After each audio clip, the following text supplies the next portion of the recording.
today. Ang sarap mong kumain. Ba't ang sarap mong kumain? Yes, okay. Uy, may cheese sa loob mo. Ayan o, guys. Ayun guys, nagbabalik na naman ang Taste and Trends Bazaar and Bancheto dito sa Cagayan mismo. So ano pang ina-expect nyo?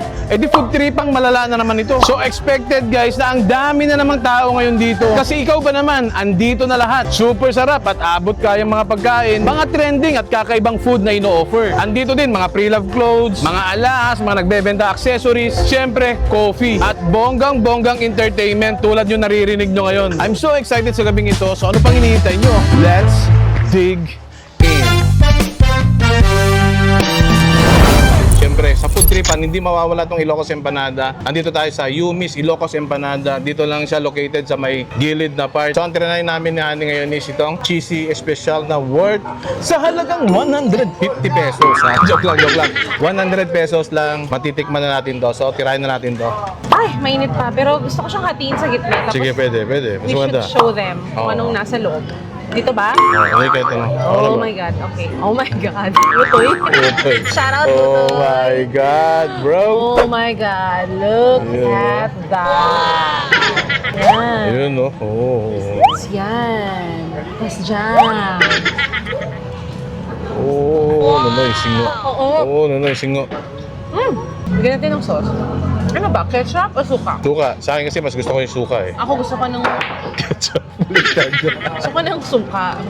Let's dig in. Ah! Yeah.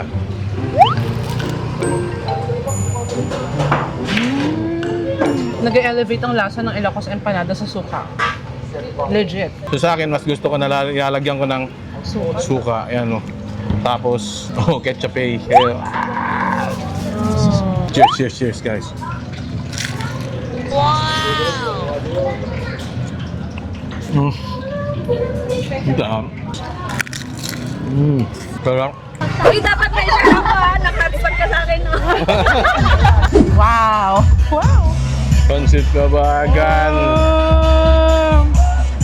Pilay na naman tayo Search for dito. the ultimate pansit kabagan. Sa halagang 150 pesos, ay makukuha mo na agad yung ganitong kasarap na Authentic. pansit batil patong. Kabagan pala. Kailangan, pag pansit kabagan, kainin mo kagad. Ganon. Yung kakaserve pa lang, dapat isubo mo agad. Kasi yun yung pinakamasarap na part. Yung mainit, yung mapapasok ka pa. Ayan ah, may mga nagtatago dyan. Oh, sana hindi ako mapasok. Ay, grabe Actually, to. nag-order kami ng pepper. Ano tawag ito? Garlic pepper beef. Ang sarap.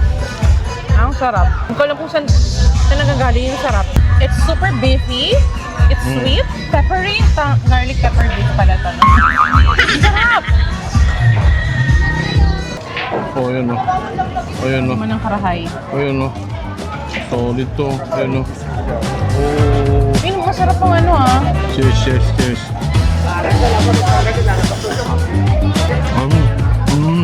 Diba? Naman ng karahay. Sarap. Winner. Mas sumarap na meron niyang karahay. Grabe food tripan na naman ito. Dami ng tao sa likod namin, guys. Anong oras pa lang? Mag-alas 6 pa lang. Cheers. Beef and okay. Kasi pwede sa akin yan eh. Hindi siya sobrang anghang. Tamang-tama lang sa mga ano, sa mga tulad ko. Sarap. Ano pagkain to? Japanese? Korea? No? Ako yung sasagot ng Korean. Korean. Ito yung nakikita niyo sa mga ano, K-drama. Perfect. Ang sayo! Yeah! Ganon. Ayan guys, dito sa bazaar, matatagpuan mo dito yung Rice Balls and Beyond. May mga rice toppings siya, may siomai, pork tonkatsu, sweet and sour pork.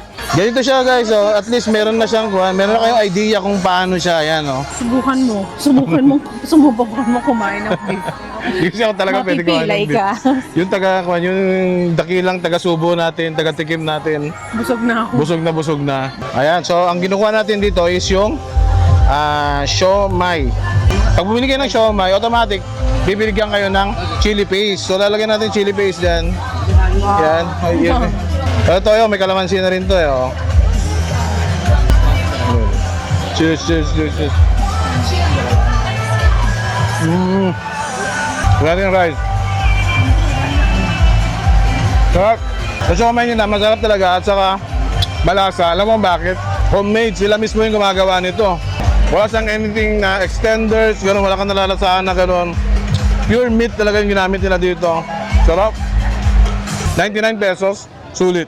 So, talagang 99 pesos. Ano pangalan mo? Anong Saibel po? Saibel.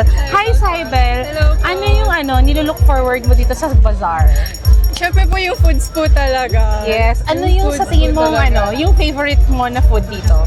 Parang lahat naman po, di pa ako choosy sa foods eh. Okay. Di pa ako choosy sa foods. Hi, Rachel. Hello po. Ano sa tingin mo yung pwede namin puntahan dito? Yung marirecommend mong food stall na Ay, food pwede namin stall. puntahan? Same din to sa kanya, hindi po namin masyadong Hindi ko pala kain, ano?